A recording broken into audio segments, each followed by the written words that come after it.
Welcome everyone. We're here today with Michael Winn here on Skype interview. He's on the East Coast and we're on the West Coast. So I would like to introduce his amazing or illustrious background. I've been a big student of his, and he's very well known not just in the United States but all over the world. Michael Winn has been a seminal Qigong, Qigong pronounced Qigong, teacher in the West for 35 years. Two-term president and founding member of the National Qigong Association, he co-wrote Mantak Chia's first 7 books. What propelled the healing Tao system to worldwide fame was the publication of his Taoist Secrets of Love, Cultivating Male Sexual Energy. He also co-wrote Healing Love, Cultivating Female Sexual Energy. After studying with dozens of masters, Winn developed a unique system of personal development that supercharges ordinary Qigong with Taoist internal alchemy meditation. He founded the website healingtaousa.com, which sponsors the largest program of Taoist Qi arts in the West. 20 summer retreats in Asheville, North Carolina, specializing in certification of high-level Qigong teachers and healers. He wrote the chapter on medical Qigong in A Physician's Guide to Alternative Medicine. Winn is the author of the much-acclaimed Way of the Inner Smile, Tao Path to Peace and Self-Acceptance, and Primordial Tai Chi, Way of Enlightened Love, forthcoming. This 800-year-old lineage, Primordial Qigong form, has spread like wildfire with thousands of practitioners in dozens of countries, and can be used to focus energy on manifesting any life goal, from abundance to conscious conception. And today, Michael, you live with your wife and your son, your wife Jem, and your son Emerald in Asheville, beautiful Asheville, North Carolina. Correct. Emerald is 1 year old. Wow, 1 year old. Wonderful. And so, I mean, where do we start with you? You have such a huge background. Can you talk to people, our group, about why Qigong is so important during, say, pregnancy? We hear a lot about prenatal yoga, and I mean, I started out that way myself in 1977 teaching prenatal yoga. Tell me about the importance also of Qigong during pregnancy for the baby and the mom. Okay, well, first let's make clear some distinctions between yoga, Tai Chi, and Qigong, so people have a better understanding of what we're talking about. People see Tai Chi is basically martial Qigong.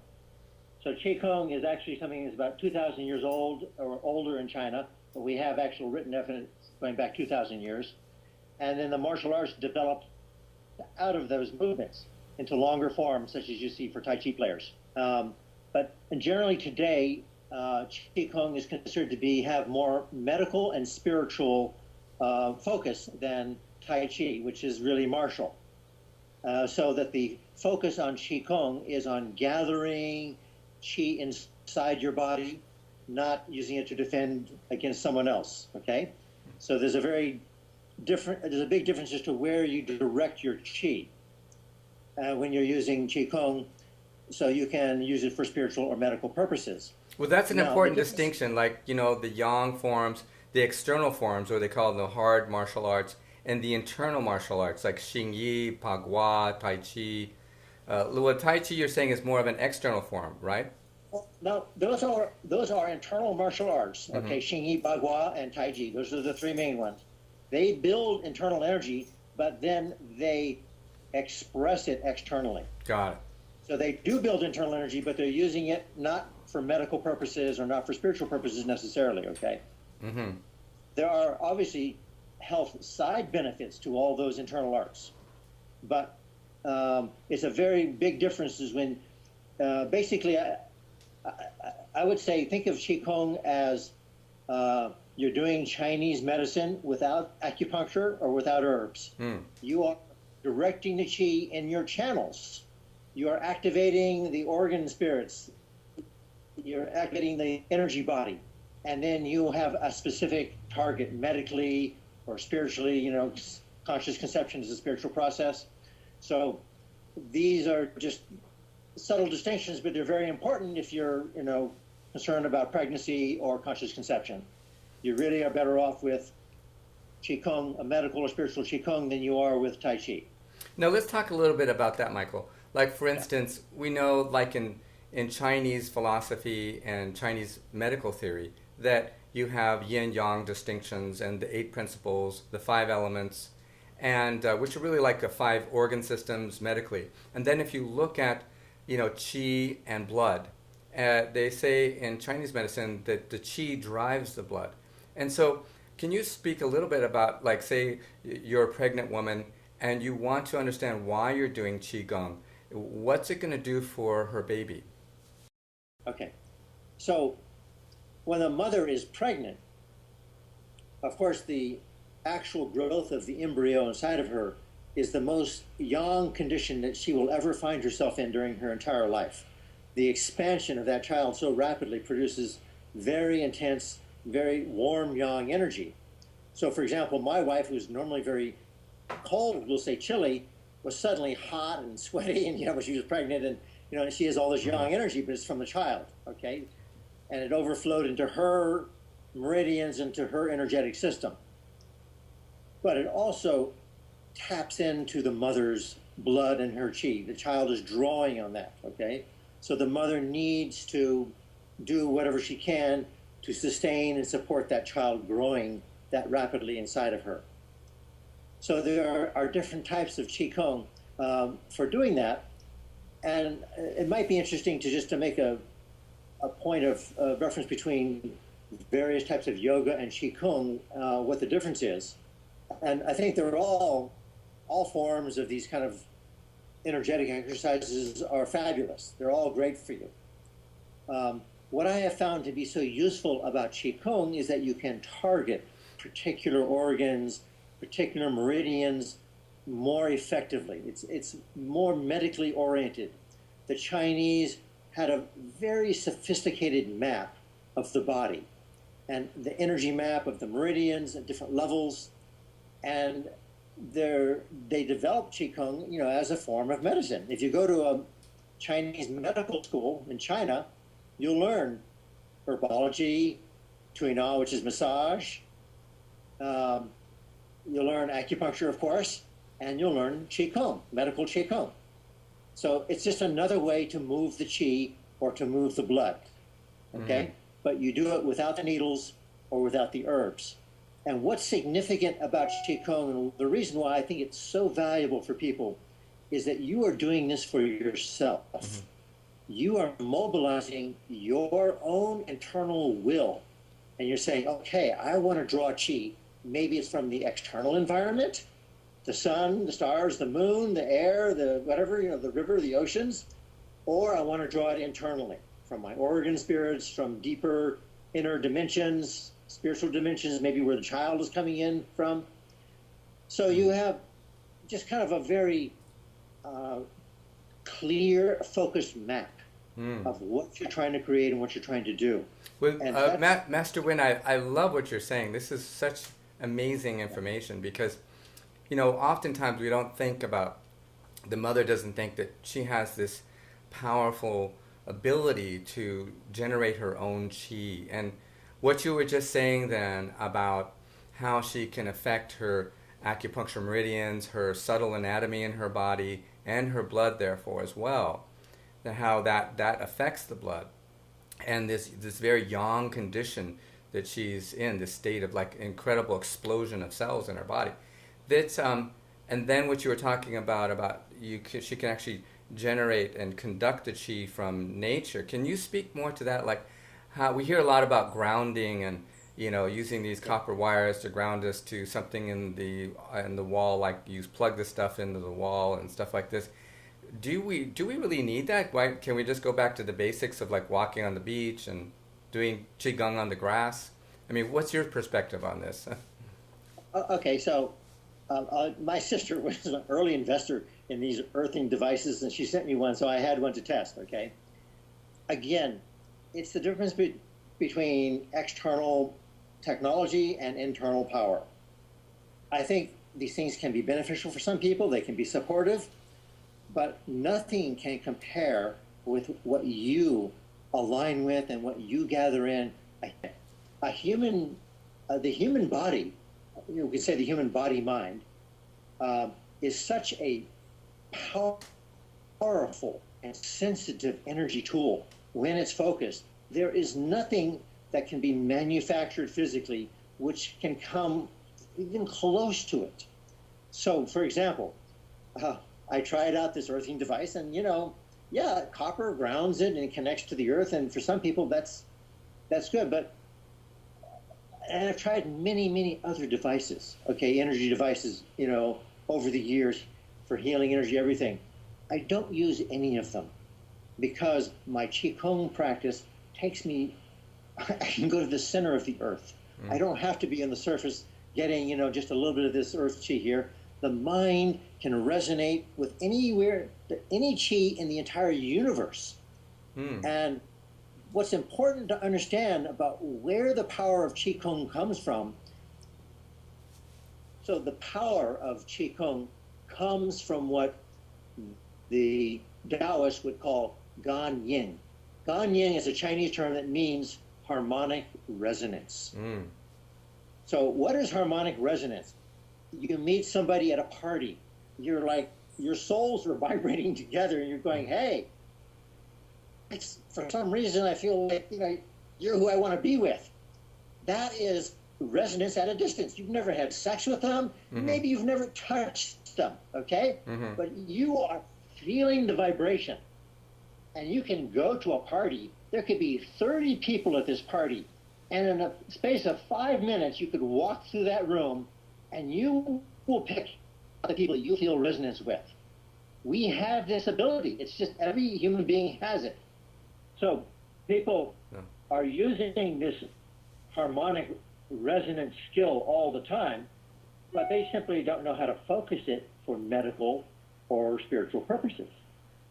So Qigong is basically just saying, hey, you can pray. That's another form of Qigong, really. You're just trying to focus your intent upon something, for the cosmos to manifest.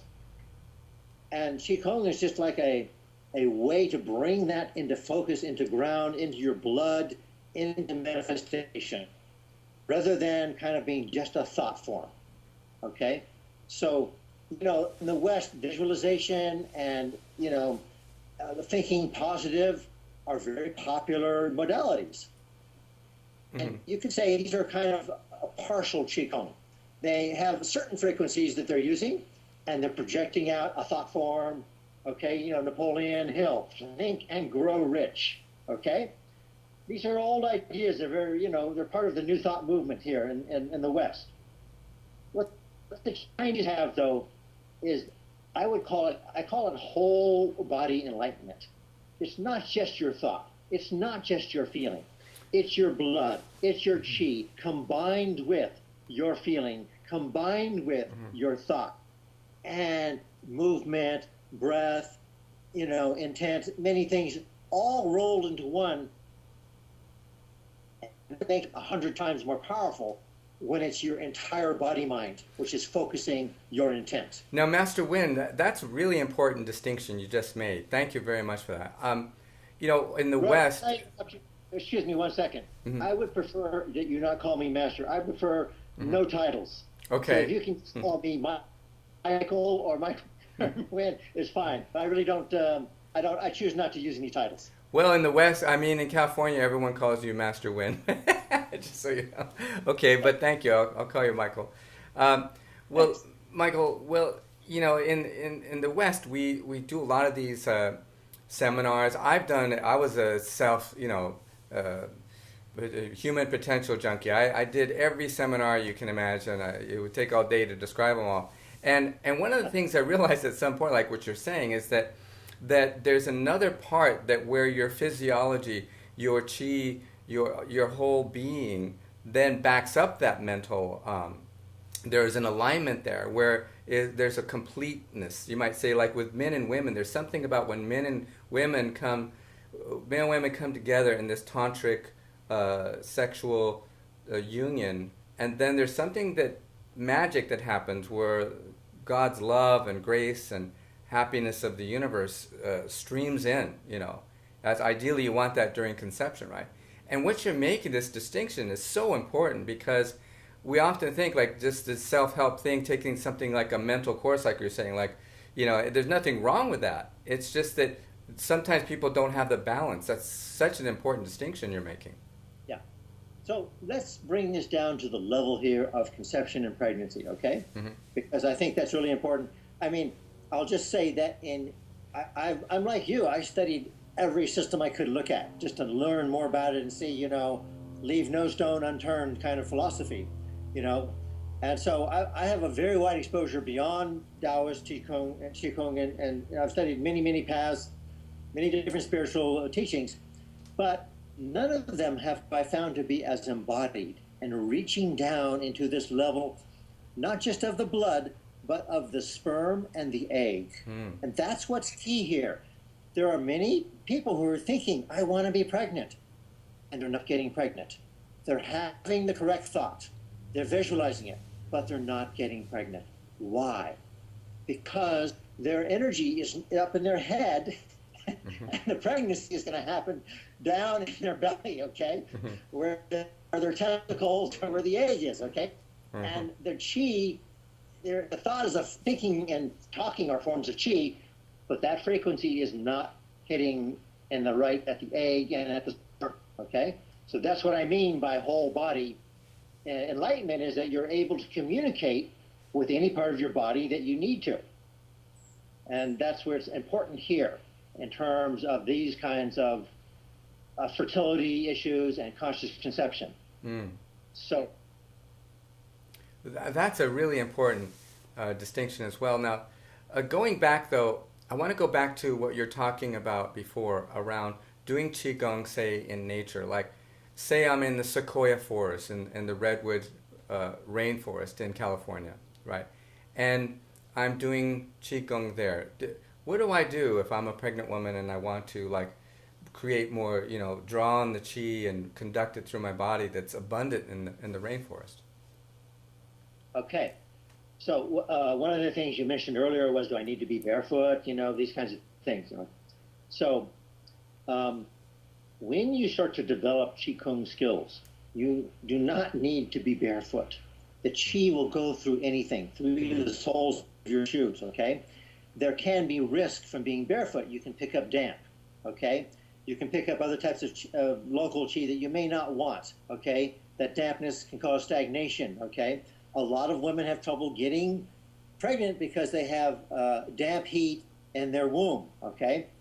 So it's important that you be in balance and harmony with your environment, but the Qi will travel through anything, okay?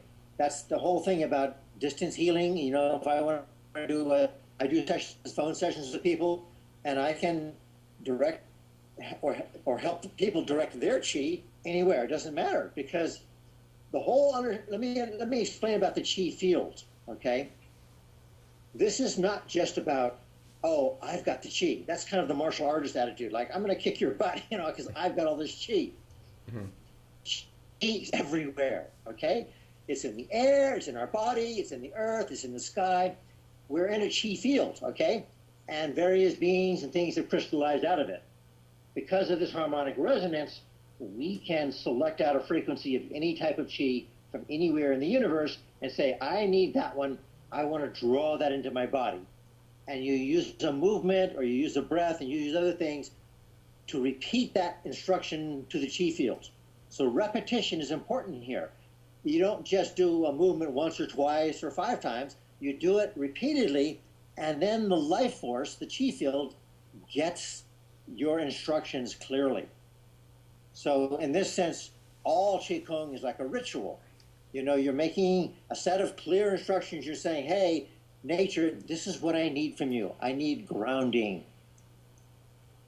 So I would say the number one issue for almost everybody is grounding, okay? And there's 2 types of grounding that we need to talk about. One is physical grounding, the physical body to the earth. We live in this kind of digital information culture, and everybody's in their head, and they're watching, their cell phone, or TV or their videos, and they're not in their bodies very much anymore. They're not like interacting with the whole body so much.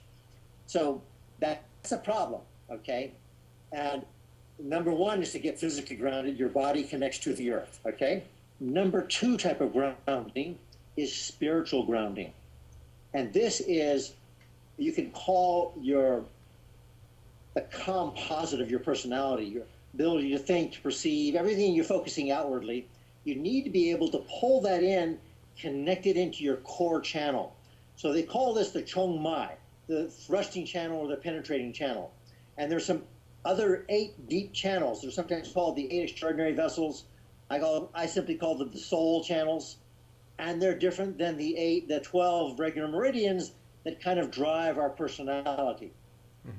So we need spiritual grounding means being able to shift from the personality level of chi, of energy, to the soul level or to the very core level. You could call it the source level, okay? The oversoul or source level. That is spiritual grounding. When you can connect, and all meditation, of course, is really designed to do this, but some methods bring all of you in there more than just your head, okay? So a lot of people are meditating for stress relief, and they're just calming their head down and kind of quieting it down, but they haven't necessarily shifted into the soul level or the source level inside themselves. With that, can I ask you a question about that? That's very important because sure. Oftentimes we see today in spiritual and religious cultures fanaticism. We see extremism. And I wonder about that. One of the things I hypothesize about is, like women are more like the embodiment. They kind of give birth to us, right? They literally give birth to us physically. And then when we have tantric sexual union with them, we are also being rebirthed in a kind of way again, if we're doing this practices you're talking about. Now, what I've observed, at least, is that some of these religious, this fanaticism comes from this mental realization, but it's not grounded with the yin of the embodiment. Does that make sense to you? Totally, 100%. I've been preaching from the same soapbox you have been, okay? So what happens is you have these, what I call head enlightenment. Basically, people want to open up their crown chakra or their baihui, their crown, the Chinese term for it.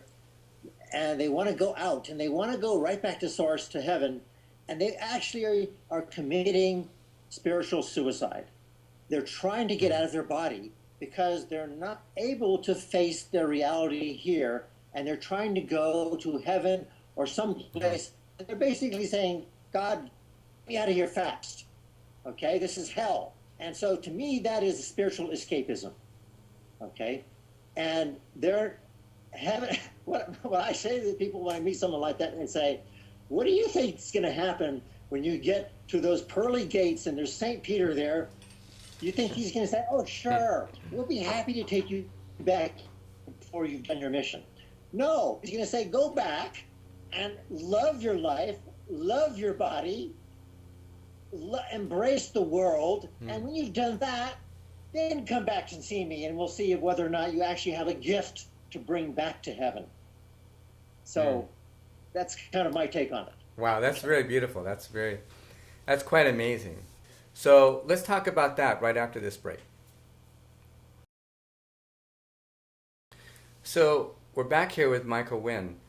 Michael, tell me about your own experience. I mean, you're a dad, you have a wife, and a wonderful life there in North Carolina. How did you go about your own process of conceiving your baby? Well, I should just say, first of all, I conceived this child at age of 62, okay? And I was warned by friends, oh, you're an old man, your sperm is going to be broken down, you're going to have a kid with, defects and all this other stuff, And I laughed, okay? Because I know that I'm now 63. I know I'm in better shape than I was when I was 25, okay? Because of doing all this Qigong. In fact, when I was 25, I was a pothead. I was smoking all this pot. and I was broke at one point. I went to a sperm bank to sell my sperm, and they said, nope, it's not good enough. Okay, they turned me down. That was like really, oh shit, you know, like. So I know I'm way more healthy now. Okay, because it's not about age. You know, it's like it's really where's your energy. Okay, you can have a biological age and you can have your own energetic age. Okay, and I'm planning, by the way, to live to be 150, and that's not just a fantasy. I really think that that's going to happen, and that's what the internal guidance I've received is. So for me, 63 is not even midlife yet. Okay. Well, that's a very important point you're making. In Brighton Baby, I talk about and I show the evidence for how the most brilliant people that everyone agrees in the world were the most brilliant people that ever lived. Almost always had much older fathers. I mean, Leonardo da Vinci's father was 60. His mother was 15. Michelangelo's father was 60. His mother was 15. Confucius' father, I think, was 77 or 78. His mother was 17. So, you know, this in Chinese philosophy, they say the cultivating the yin is the egg, and then as a man gets older, the more knowledge, education, experience, wisdom, and spiritual experiences he's had is then transferred into the sperm, and then is a kind of the Lamarckian evolutionary component. Do you agree with that? Well, I read your book, by the way. I love your book, by the way. I'm a big fan of it, which is why I'm here talking to you, okay? Thank you. Thank you. And I saw that thing about Confucius, and I said, yeah, that makes sense to me because but it's also not just the age, it's that I'm very embodied. I'm in my body, so that spiritual development is embodied in me, okay? It's not just something in my head. So that's a very important distinction. It's not just age, but it's how healthy the man is, and they maintain themselves well. Yeah. And you know, my wife was 28 when she became pregnant. So we had, like the other examples you gave me, we had a wide gap. My previous wife was 10 years older than me, and you know, and she died from a brain tumor, but she was incredibly young and vibrant also, and you know, we had amazing energetic sex. Okay, we could lie there for hours, exchanging energy and having orgasms. Okay, so it's not about age. Okay, and I actually believe that she died. She called in the tumor so that I would be available to have a child with someone else, because I think that this was like a karmic thing where the child actually approached me before my wife got the brain tumor and died, that I was being approached by a child saying, hey, will you be my daddy? And I'm going, who are you? You know, like, my wife's 65 and she's not able to have a kid, you know, and... Well, that's interesting too, because I've talked to a lot of parents, and I tell them, look, you know, the soul that approaches you spiritually, they can see your complete quantum energetic resonant field. They not necessarily see, not with the eyes, but they know it in the spiritual realms. That's quite a bright light that you are. And as you shift your own energy and consciousness, the soul that you attract shifts quite dramatically sometimes, and they will direct you even in your life. So do you find that to be true too? No, you know, obviously, my work as a spiritual teacher is basically training people how to connect their personality into their soul, to connect the soul into the oversoul, oversoul into the source. So a lot of people are not very aware of the oversoul level, okay? But that's really what's shaping the soul. So I believe that when I heard this voice saying, hey, will you be a daddy? That's actually the oversoul talking to me saying, I see a timeline where a soul could come in and you would parent this spiritual child, okay? And so then at the moment of conception, at that split second, the soul actually separates from the oversoul and comes in at that moment, you know, in the present moment of creation. And I believe that's what happened. And I had very strong connections with the soul of my child. His name is Emerald, all through pregnancy, okay? It was like I could just talk to him, just like, you know, you and I are talking, okay? So after my son was born, and he I felt that I lost some of the direct soul communication. That he was so focused now on being in a body, in a little tiny body, and trying to navigate, and that his focus in the womb, he was able to just float and be soul to soul, and there was no big concern about that body. But coming in through the womb into this outer world, now suddenly he had to go function through the senses and start to develop a mind and language, speech, movement, everything. And so all of his chi and his focus is going there. So I'm meditating with him. I'm doing energetic practices with him to keep that soul pathways open, okay? So that later on it'll be very easy for him to connect his personality back into his soul and connect into this. But I think this happens to everybody at birth. This is like the veil. You have this connection to source, you're very much connected to spirit, and now you come to the womb and you're in this tiny little body, you're in a world, and there's all these other forces here, and it's easy to get lost. It's easy to get cut off from who you truly are. So I think that all spiritual work, there's a lot of people, people doing work on this whole, the trauma, the natal trauma, the birthing trauma, and the patterns, how that shapes your personality and things like that. I think that there's, a lot of truth in that also, that these are very deep imprints that you may need to overcome or, transform, as you mature. And a lot of people don't get into this level because they're floating in their head on the surface level. They're not getting deep into the substance level of your body. What the Chinese medicine is called the Jing, Jing. That means the essence or the substance level. So it's easy sometimes to get the spirit level. You can just kind of, tune into very quickly. You can open up a third eye, but then to carry that energy down in to the substance, to the blood, to the egg, to your own bones in your body, your bone marrow, to your stem cells, that's a different skill. Mm-hmm. And that's what I've been very focused on, is the more I realized, the more I meditated, I realized that I didn't want to get out of my body. I like being here. I want to bring my spirit into this body, not get out of this body and go back to spirit. But I want it to come in here and completely embody in me consciously. It's kind of like in the Bible, it says, thy kingdom come, thy will be done on earth as it is in heaven, right? Yes, exactly. So that it brings a balance of heaven and earth. And that will be done on earth. That is exactly, and a lot of people are not cultivating that. Yeah, really, really good point. And they have trouble manifesting their destiny because of that. So ultimately, what we call free will or creativity, that's all about, hey, how do I achieve my highest destiny?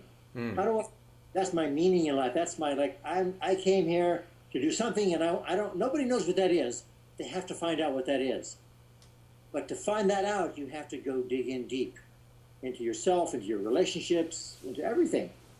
And if you can't get deep inside your own body, well, that's going to act as a barrier to your getting deep into other people. Now, let's talk about what you were just mentioning, Michael, around, generating your own stem cells and locating those. What ancient, Taoist and Chinese yogis knew was that around, the dantian, especially the navel point, and in the back, they said in about 1.5 inches internally that there was a tremendous amount of regenerative capacity that was available still, even as you were older. Now, it's just amazing to me that today, about 20 years ago, really, a medical scientist, found that indeed the stem cells that are there from the umbilical cord blood from our mother are still there today. And that what they did is they would take liposuction, and they still do this, and they extract the mesenchymal cells from the fat and centrifuge it, and then they separate them out, and then they put it back into your blood. And this has tremendous regenerative capacity. I just had it done last time I was in Asia with my colleagues over there, working on different advanced stem cell therapies for fertility and so forth. Now, what do you think about that? How did they know this then? How did they identify so accurately even the the area where these stem cells were, you read the literature and you say, oh my God, it was like exactly describing stem cells, and meditating on these stem cells, they say, in this area actually is where the root of your regenerative capacity comes from. Okay, this is a very, very important topic. The whole practice of Taoist meditation, there's a specialized kind of meditation practice which I teach called internal alchemy. It is geared towards opening up that very point that's called the Ming Men, the gate of life, which is also sometimes called the moving qi between the two kidneys.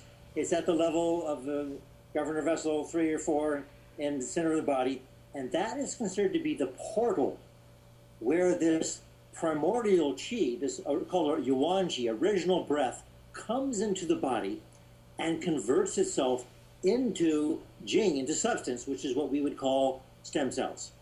And then those stem cells manufacture everything, our blood, our organs, everything. So what I teach people in terms of healing, I say, look, there's all levels of healing. You can heal from the outside in, okay? But if you want to heal from the inside out, you don't try and fix what's broken. You actually want to regrow yourself, because this is where you grow yourself from, is from this portal, this gate of life, the Ming Men.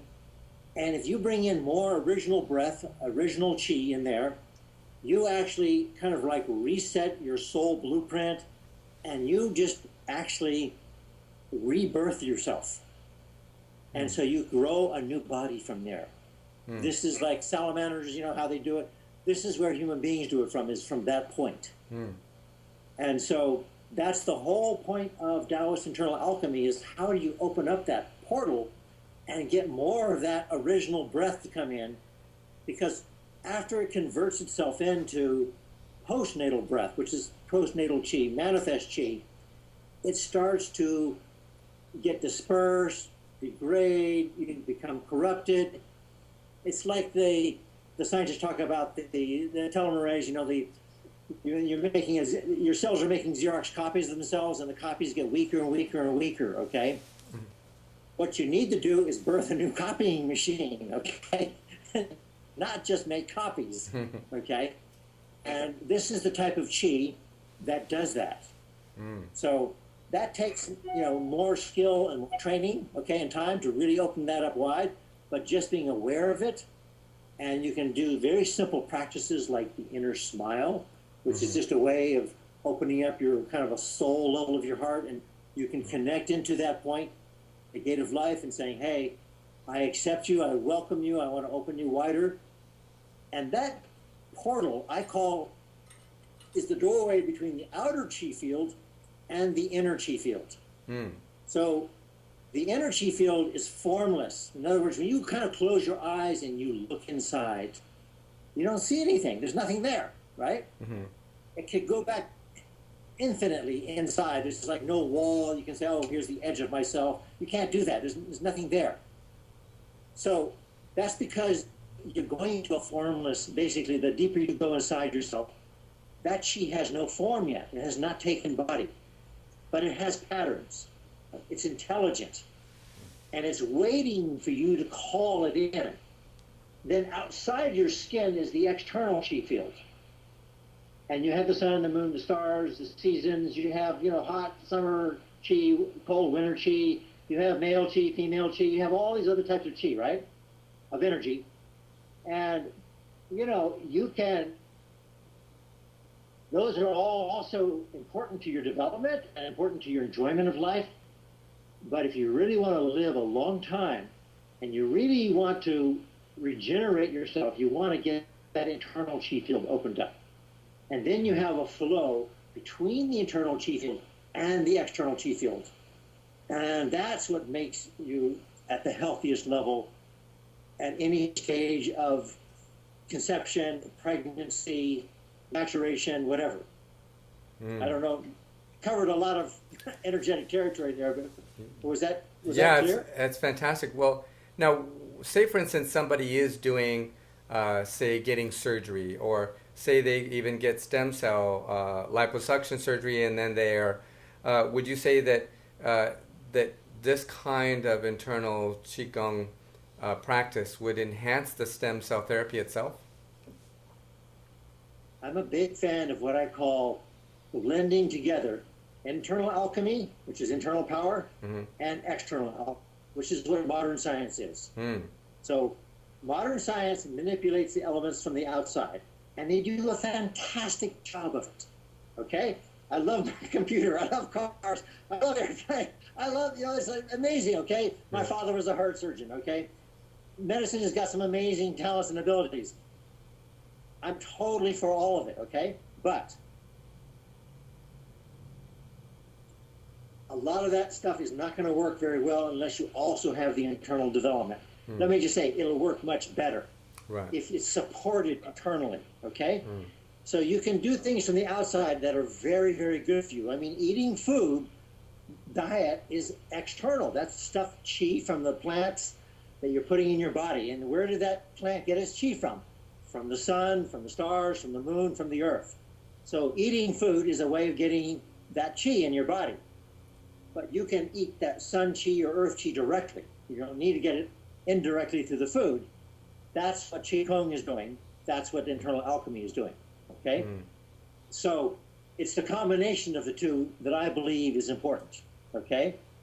Right sleep, right diet, right fresh air, right exercise. That's all those external things are very, very key. And you also want to have a boost from the inside. Okay? You want to be like overflowing with new energy of like a baby is, okay? It's like, what supports that baby? Where's that baby getting all that energy? They're not eating that much food. They're just drinking a little bit of mother's milk, okay? Now, there's and this is very interesting. There's a famous scientist, Fritz Popp, I think his name is, who was the inventor of the second law of thermodynamics, which basically says, you know, there's conservation of energy. There's so much energy, right? He says human beings violate the second law of thermodynamics because he says you cannot explain where a human being gets his energy from just from eating some food or breathing some air. A human being has more energy than that. You know, in other words, the energy equation cannot be calculated based on the energy we get from our environment, from air, from food, from, you know, from sunlight, from water. Does not equate the amount of energy that we put out. So that extra energy is coming from inside of us, okay? From the inner chi field, okay? And some people have better access to that than others, whether it's by gift, by karma, by training, by cultivation. You know, who knows? There's so many different ways it happens. But I'm interested in spiritual science. I want people to say, hey, how do I systematically cultivate that? I want to grow more stem cells, or I want my system to be more open to using the stem cells that are already there, or whatever, okay? I want to maximize my efficiency. So I don't know if that answers your question. Absolutely. That's a good start. That's wonderful. Well, you know, I just want to say that there's a lot of impression in the West that, you know, we're overly fascinated with widgets making advanced you know, jets and, like you're saying, computers and iPhones, and that's all very great and good. But I also, to put it back into perspective for parents, I say, well, you know, who made those iPhones and who made those jets? You see, it all came from here, from the human brain, and from our own wisdom and experience, where we were passed on this knowledge through generations, and we evolved our knowledge and our wisdom through our neuro-linguistic and spiritual distinctions that we're making. And so why not focus on the very root and cause of that? So here's the whole thing about geneticists. They cannot create a life. Only parents can do that. We can birth a child. They can copy the sperm and the egg. They can clone it, but they cannot create it. So it is that spark of creativity that's coming from our soul that machine, you're never, ever going to be able to do through a machine. Okay? Exactly. That's so important to understand that. Yeah, there's I say like an analogy, like you can say I'm watering a plant, I'm putting fertilizer on it, getting it sunlight and microbes and all those distinctions that help it to grow, but we don't create plants. You know, plants are already here. We don't know how to create a plant, right? And if we try to interfere with that process, we usually mess it up so far, it looks like. Yeah, it's not our place So, to interfere with nature in that way.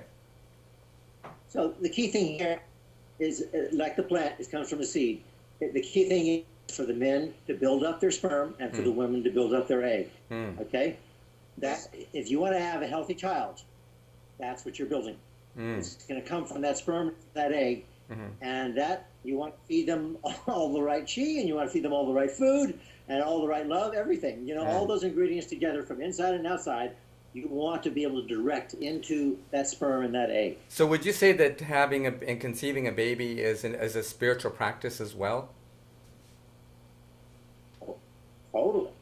I mean, you know, well, let me just say, because I want to take this out of the realm of theory, okay? Because of course everybody can say, oh yeah, I meditated and I called in this soul and, you know, blah, blah, blah.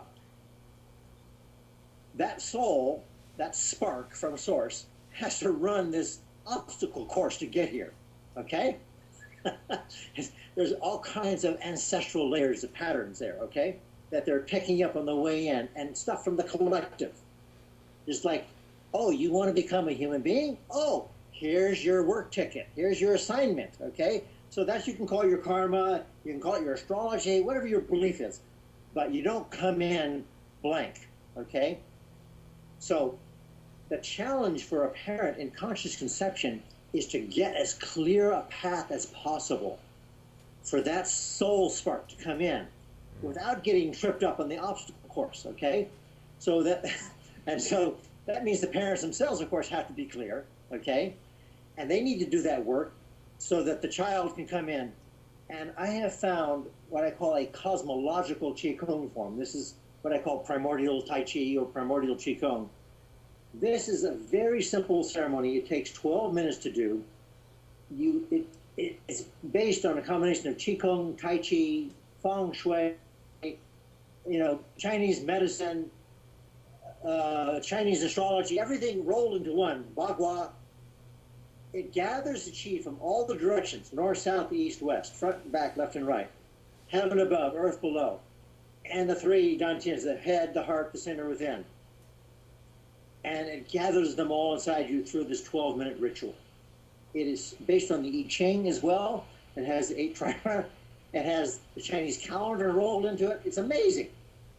And you do this form with an intent, like I want to clear a pathway for and attract my clear pathway for my child to come in. This is the best simple method I found for people who don't have years of meditation training or anything else. They can do this simple ritual and do it repeatedly, as my wife and I did. Cool. We did this before we conceived. We did it just moments before we conceived. We did it when she was pregnant. We did it afterwards. We do it with the kid on our back now. And it's so powerful. It's so centering and so grounding. Wonderful. Well, we definitely want to talk to you more about that so people can actually experience these and do them as well. Now, this is it's about to start, I think, on Wednesday, the Chinese year of the wooden goat, which is, according to the Chinese, the best year in 60 years to have a baby. It was like when Steve Jobs was born in a wooden goat year, so was Bill Gates. According to the Chinese, this is like a very ambitious, persevering, relentless, kind of like unstoppable type of character. They're like they don't get discouraged. Just like a goat, it just goes right up sheer cliffs and not discouraged. So in their culture, that's really valuable to have a wooden goat. I got so many people from Asia getting pregnant right now. Like, this is the year, let's do it. What do you think about that? I work with the earth cycles. So I consider, they call the Chinese 12 animals. I mean, in Chinese astrology or Chinese calendar, it's the 12 terrestrial earthly branches. I consider them to be like the 12 vital organs of the earth. It's like we have a heart, liver, kidney, all these other ones.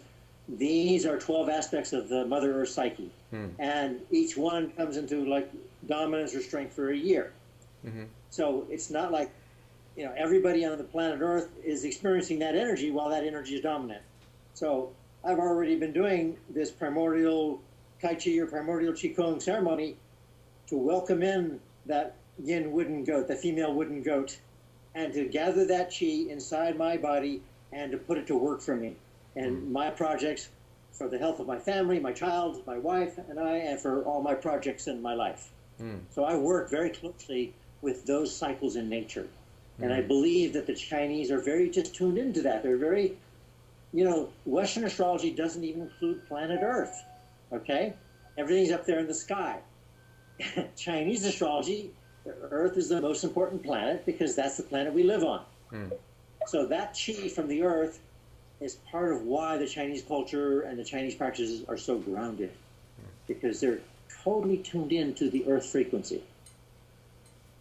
Makes sense. Wow. Well, this has been a wonderful interview, and I just want to wrap it up by saying thank you very much for taking the time to speak to the coaches and the doctors who are training to be perinatal specialists in this area. I just want to say that this is very generous of you, because your wisdom and knowledge and experience is one of the critical factors, I would say, for a successful birth outcome. And of course, your emphasis and knowledge about how to begin preconception. We want to continue learning and mentoring from you. And so, you know, for all the people out there listening to this, it's very important to look at Michael Winn's website and, you know, buy his books, his tapes, and we want to look at how we can apply this knowledge and practices in the perinatal period. Thank you much, Michael, for being with us today. It's been my pleasure, Ray. Well, thank you so much, and I look forward to continuing our conversation. Absolutely.